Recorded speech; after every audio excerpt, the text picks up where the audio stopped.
Well, welcome back to PacWest Bigfoot. This is David, and we're going to go ahead and start reading another account right now. First and foremost, it is early morning here, so please forgive me if I'm kind of whispering. I didn't want to wake up my family upstairs, and it was kind of interesting last night. The power went out. It's just been pretty stormy here in the Pacific Northwest the last couple days, so here I am. I am wide awake. Let's do this. Let's get a sip of coffee here. All right. Also, just to let you know, this month's giveaway is going to be an awesome poster, a Bigfoot poster. So, wanted to let you guys know that. So, if you are not subscribed yet, get over to PacWestBigfoot.com, PacWestBigfoot.com. Go ahead and subscribe to the blog.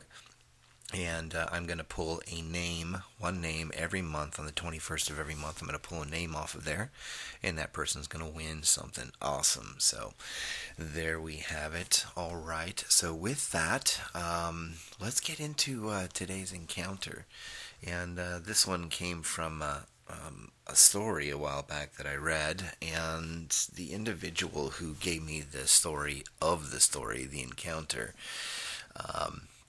well, he gave me a little license to of course put this to story form, but for the most part, not much was changed about it. Not too much was added to it, other than scenery. Really, this was a pretty interesting account, and this is something that we do see here in the Pacific Northwest from time to time. So here we go, called "Being Hunted by Bigfoot on the Pacific Crest Trail: How My Best Friend Went Missing."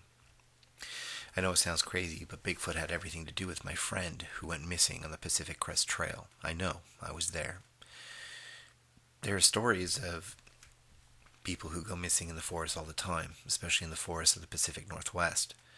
What I never expected, though, was for it to happen to either myself or my best friend Peter.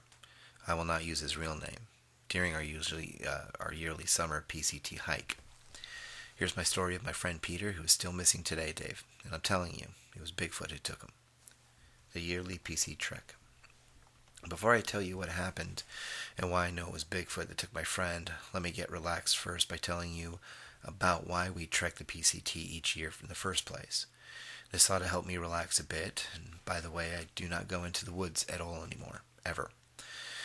While I still have a love for the forest, what is in it is enough to keep me away from it.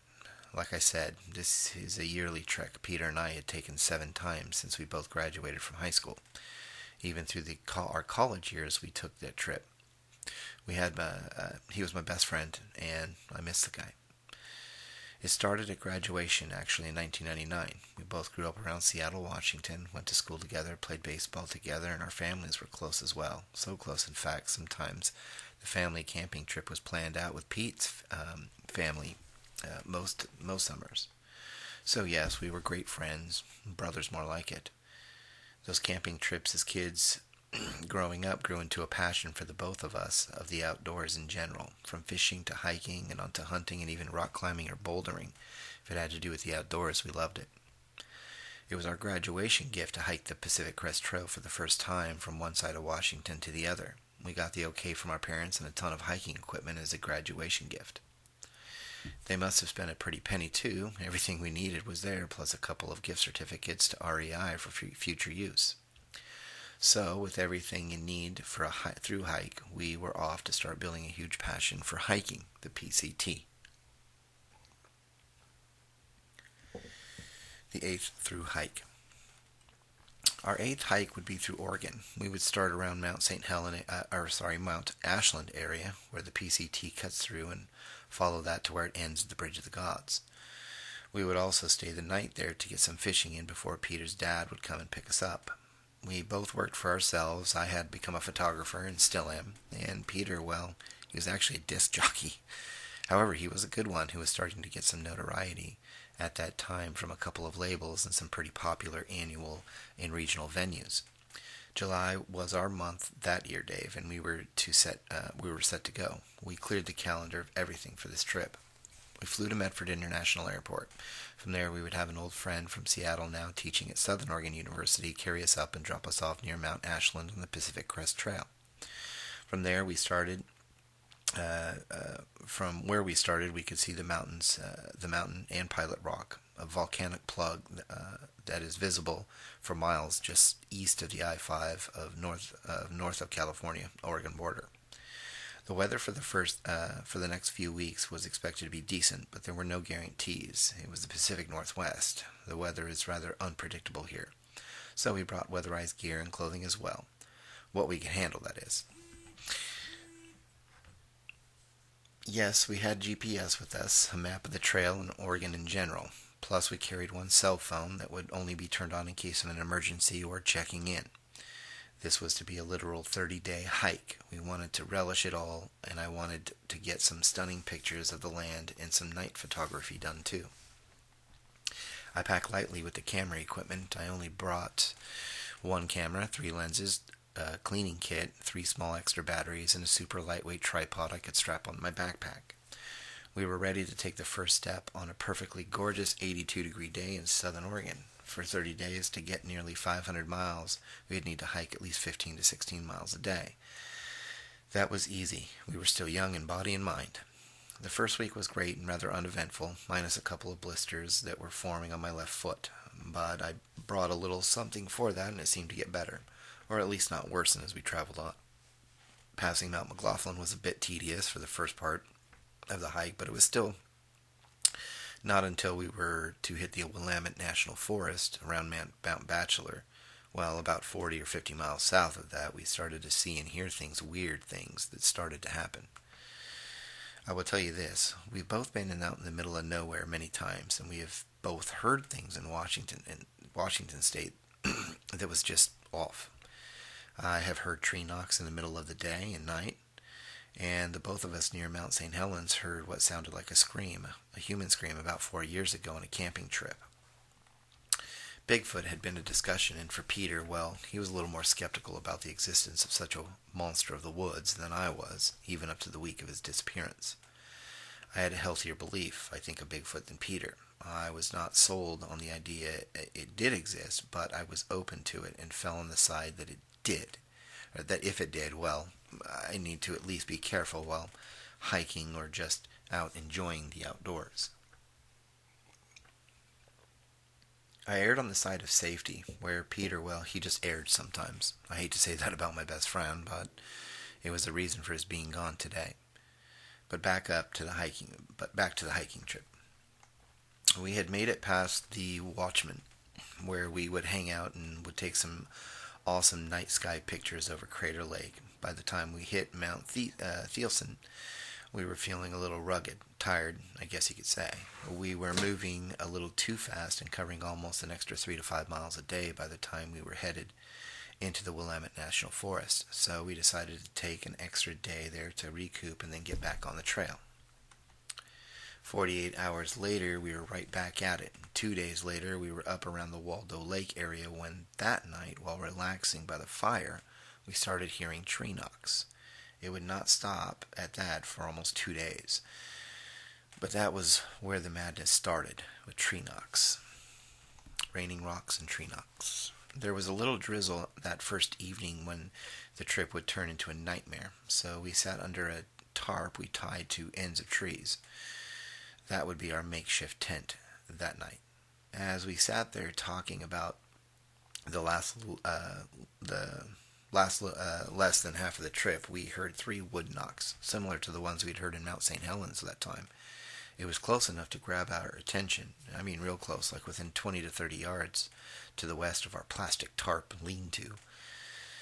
See, the reason I cited on the I'm open-minded about the existence of Bigfoot or Sasquatch, if you will, is the fact that only people or something with arms and hands can pick up a stick or a small log and whack it against a tree. Apes and chimps do it, and they have arms and hands. And a few minutes later, a rock came flying in, landing on the tarp and rolled off the back. I leaned back to grab it. It was a small rock, about the size of a large Super Ball you would play with as a kid. This was not rubber, though. It was a lava-type rock that is all over this place. I looked at Peter, and he insisted on yelling into the dark at some hikers who were most likely playing jokes. No answer came, just more knocks here and there, and 2 more rocks would land near our fire pit. Peter still thought it was hikers nearby just messing around with us, and did not know the rules for the hiking the PCT and how to treat people along the way. Eventually, he just laid down and turned in for the night. I too turned in for the night as well. Footsteps around camp. I woke up at 3 a.m. The fire was almost out, so I tossed another log or two on and went to lay back down. That is when I heard some movement, not even 15 yards away or so, just in the dark past the lights of the fire. The movement turned into walking, as in steps, bipedal steps. They were heavy to be sure. I swear I could hear a huffing type sound as well. Where we camped was rather a flat area, pretty high up in the Cascades. The brush was not all that thick, as it was even a few miles back. The trees, however, they were not nearly as sparse as the low shrubs and bushes, and they were rather big, so that you could pretty much hide anything out there. I sat there next to Peter, but did not bother him for another minute or so. Well, I did not have to wake him after all anyways. The walking continued, and I could tell that it was on two legs, and the sound of footfall was close enough to know it was someone tall, or heavy, or both. I mean, I could almost feel the steps through the ground. Like when someone is running through the house, you can just feel it. It circled about 2 times around the outside of the camp, just on the edge of the darkness out of the light of the fire. On its 3rd time around, it stopped about halfway, somewhere I thought to be near the trail itself. That is when a large snap and the crash of a tree woke Peter up, and I mean straight up out of his sleeping bag. He settled down quickly, but he was asking me what in the world was that. I told him what I'd been hearing for the last 15 minutes, and then the tree snapping and crashing to the ground. Peter reached inside his bag for a flashlight and started shining it down a trail southward to the opposite direction we were headed in. No movement could be heard, but at the edge of the light we could see a small pine tree now blocking the trail that was not there earlier. My friend was my friend to the end, but even we would disagree from time to time. He started telling me I was hearing a bear, a black bear that possibly could have young nearby and was trying to warn us and get us out of here. I did not agree. I told him about the sound of walking around the camp. He would not buy it. He figured the bear was just walking, and how they walk could sound like bipedal walking. This was just not true. They may look like it when it comes to tracks or footprints, but bears do not walk around, and I mean walk. Peter crashed for the rest of the night. As for me, I finally fell asleep, but not without my mind wondering what in the world this was all about. Being followed or hunted. Have you ever felt like you were being watched, so much so that you actually got that tingling feeling up your spine and the chicken skin or goosebumps that seemed to never go away? Well, me too, and that is what I was feeling all day the next day. After we ate breakfast, Peter and I started heading out. For the next 12.6 miles that day, tree knocks could be heard. I swear, Dave, I could see movement from time to time from the west through the trees. It was as if we were being shadowed through the forest the whole day. If it were not for the tree knocks, I don't think Peter would have really noticed anything, but he did. By lunchtime, he mentioned he had noticed movement to the west here and there as well. However, unlike myself, Peter was more excited about the prospect of a mysterious thing following us all of a sudden, whereas I was starting to feel real uneasy. Lunchtime brought more tree knocks and more movement from the west of the trail. Whatever it was staying just far off enough to be almost all but completely hidden. It was not until the evening that things got more serious and Peter became more interested. By that point, I think Peter had a feeling it was more than a bear, and most likely not human at least. Either way, Peter started a long conversation that lasted 5 miles and through setting up our next campsite about the idea and concept of and about Bigfoot. As for me, I felt things shift from being shadowed to being hunted. I mentioned it to Peter, but he, being who he is, well, he figured it was, if by chance it was Bigfoot, it was simply and most likely just curious about us and just following us because of that curiosity. That chill up my spine never left, and I told him just before nightfall that we should at least call someone to let them know what was going on.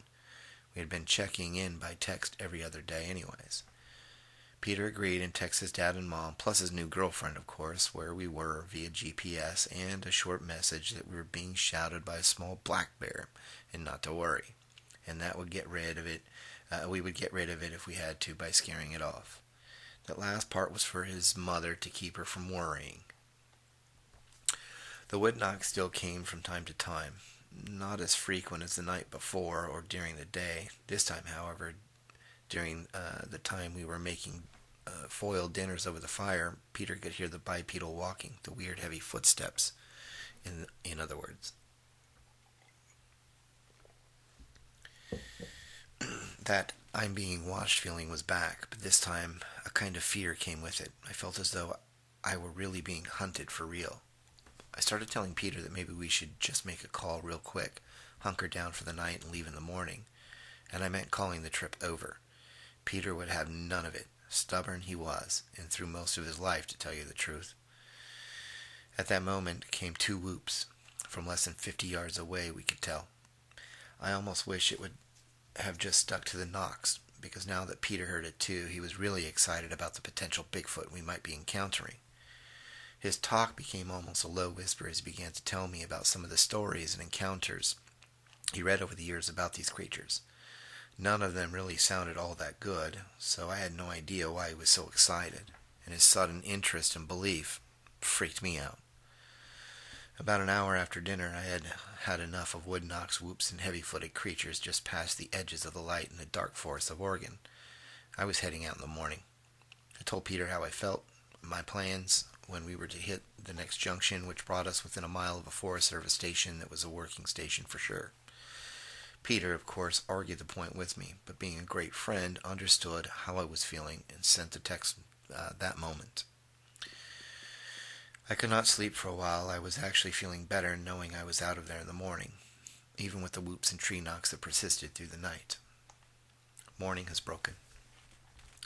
As fast as morning broke, so did I for the trail. We had about 10 miles to walk to get to the Forest Service station cutoff, and my dad was already heading down to pick me up by late this evening. The knocks persisted, and the whoops were stepped up to a couple an hour, almost by whatever that thing was hunting us, and I really believed it was hunting us. There were moments when we would stop for a few, and Peter swore he caught the glimpse of something tall, like a huge dark shadow, moving through the trees about 40 to 50 yards away to the east of the trail. And while his interest was piqued again, mine was getting more and more excited about leaving this situation. I kept telling Peter to come with me to get out of there. He would have nothing to do with the idea. As a matter of fact, he wanted to borrow my camera and record the sounds and try to get a picture. I said yes, but I also pleaded again with him. It was late afternoon when I reached the cutoff to the ranger station. I was a little scared about walking off by myself, but with bear spray in my hand, I knew that I could at least slow an attack from anything, as that stuff is really powerful. Mostly I was afraid for Peter. Maybe he would be okay. This thing had yet to step out into view. No more rocks had been thrown, but the noises became more frequent through the night and through that day, as well as the wood knocks. And the fact Peter saw something, well, it was just simply time to go. I said goodbye and told him I would see him in a week at the Bridge of the Gods. The real report. I would never see Peter again. The report, the official one, reads like any other missing persons report that goes missing along the PCT or any other part of the Cascade Mountain Range each year. Possible animal attack or mistake made by hiker while on a through hike that has created a missing person situation. No, that is not what happened. First off, my camera was found as well as all the camping stuff intact, except for the camera was missing the memory card. And cards I gave him. That is a fact. I know there were sounds recorded on there. I recorded some before I headed to the station that day. They say that he must have left the trail and headed east that day. So he did make it another night out there. His camp was found nearly 13 miles north of the station, nearing the upper part of the Willamette National Forest. The camp was clean, as if he just up and went for a walk. Personally, I believe he did, and I believe he took the camera as the scratches and nicks on it told me so. They were not there before. I also think he ran smack into Bigfoot, and I believe what others know to be true, that we are food out there. and not just for mountain lions and some types of bears, but a giant man-like creature as well. I know what I heard, and the tall dark thing walking around us, circling us, was not a bear. It was walking. You could hear it for a fact, and Peter saw it. I miss Peter. He was my best friend and my brother. His curiosity is what got the best of him, not the other way around. And if you think the Forest Service has no idea about these things, well, they do. And I can tell you that the lead agent was not telling us everything, and my memory cards were never recovered. Everything but memory cards and Peter was found intact. Everything. Today I'm a street photographer. I contribute to a small gallery in Seattle, Washington, and I also do weddings and special occasions, as well as portfolios. As far as the wilderness is concerned, it is a backdrop, a background in my pictures today, way off in the distance of my subjects. I no longer head out too far out into the wilderness today. I stay close to the city. I do go to the beaches for scenic pictures, but even that sometimes is a little uncomfortable. I know what took my friend. It was Bigfoot. And it was not the last and only one, or story, either.